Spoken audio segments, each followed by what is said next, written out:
everyone, my name is Jessica Carlton, and what I found most interesting in our text was twin studies.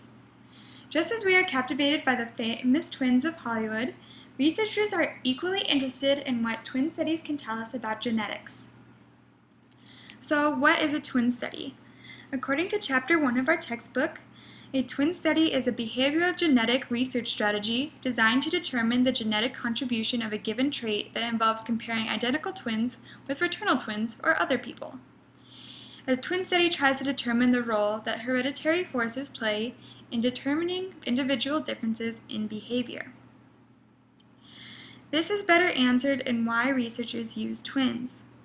Twin studies could tell researchers how certain traits are affected by their nature and nurture. By comparing twins who grew up in the same environment to twins that did not, researchers can answer these few questions. What traits are passed down from parent to child, and what traits are developed from a person's experiences?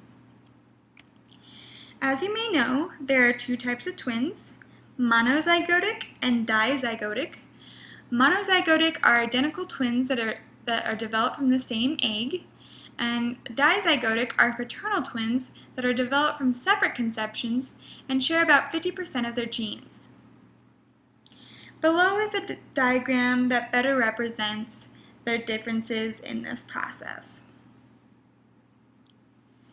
So, twins are identified in research and are termed as twins raised together versus twins who are raised apart. So, twins that are raised together are brought up in the same families that gave birth to them. And twins that are raised apart are twins who are adopted and raised by others. This means that twins do not usually live together. Studies use twins that are raised together and apart together as a baseline because they share their genetics and their environment. And studies use twins raised apart because they live in a separate environment from that of their twin. So after researchers find the twins they want to study and conduct their test, they use model fitting as a way to accurately measure their statistical data. So according to Weber's law and summarized by the students of Washington University, model fitting is where a function takes in a set of parameters and returns a predicted data set. It includes an error function that helps show a difference between the found data and the function's predicted data, and it has parameters that minimize the difference that the error function gives researchers. You could click on the link provided to find out more about model fitting. But now I'm going to talk about two different types of twin studies I found. There are thousands of studies on thousands of different subjects about twins, but the first study I chose was a study on genetics and environment on personality. The purpose of the study was to see the degree to which genetic influences and environmental influences have on 3 of the 5 personality traits: agreeableness, openness to experience, and conscientiousness. The sample was 82 pairs of identical twins and 171 fraternal twins raised apart. There was also 132 pairs of identical twins and 167 pairs of fraternal twins raised together. With this sample, they used a self-report inventory, or what we'd call a questionnaire, to gather their information. So what they found was that there was no significant genetic impact on agreeableness for twins raised by birth parents. And this is because parents reinforce their genetic personality on their children. For example, parents who have the genetic disposition for agreeableness will reinforce that trait in their children by making their children more agreeable. Age differences of the twins studied had little effect on agreeableness, openness, and conscientiousness in genetic and environmental parameters.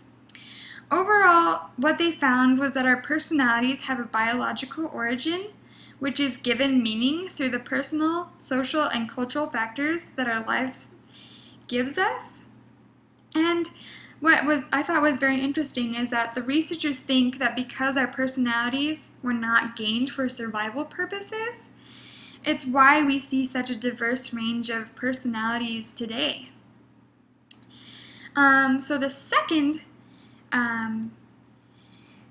study that I looked at was twin eating disorders, and the purpose of the study was to determine the genetic and environmental factors to see if they stayed the constant risk factors for a girl's weight and shape concerns.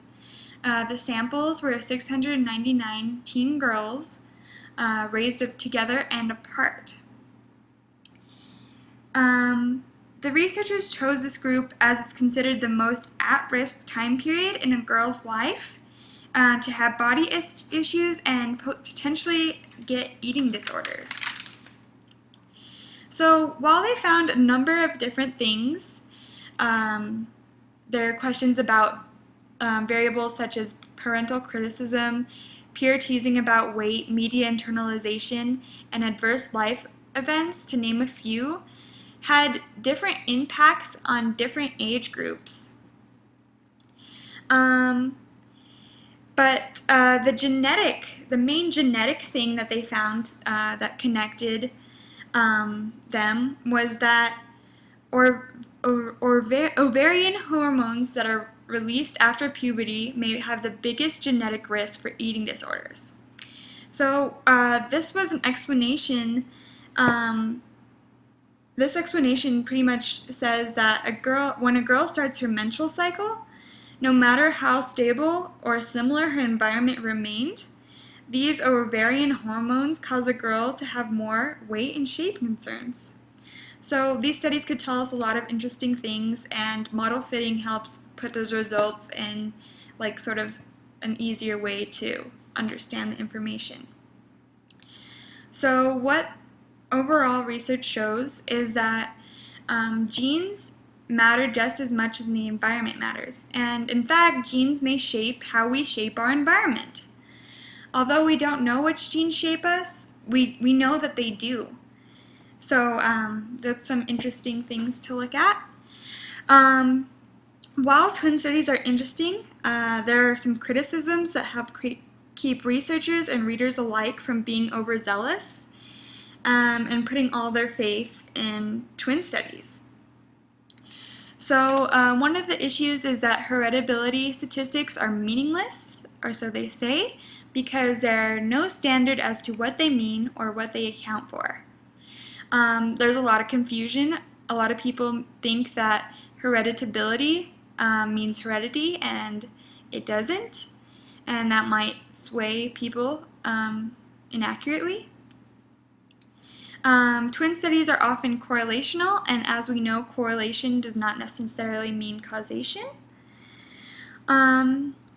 Furthermore, zygosity or the degree of similarity of alleles for a trait in the organism varies among twin pairs, and some studies are only partly based on DNA. The two studies that I mentioned were based mostly on questionnaires and not DNA. Another problem with it is that adoptive parents are more likely to be intelligent, wealthier, and more involved in their children's life than their biological parents, and this could affect their environment to a greater degree. The importance to human development is that it benefits our understanding of how certain genes affect us in many different ways. As I said, there's thousands of different tests on IQ, personality, weight, and drug use, and many more. So hopefully these tests can benefit how we move on with these subjects. And as a future teacher, I think since we only have control of our environment, and we should create an environment that helps trigger positive gene characteristics rather than negative. So that's the end of my presentation. I hope you guys enjoyed it, and I hope you learned a lot. Thank you.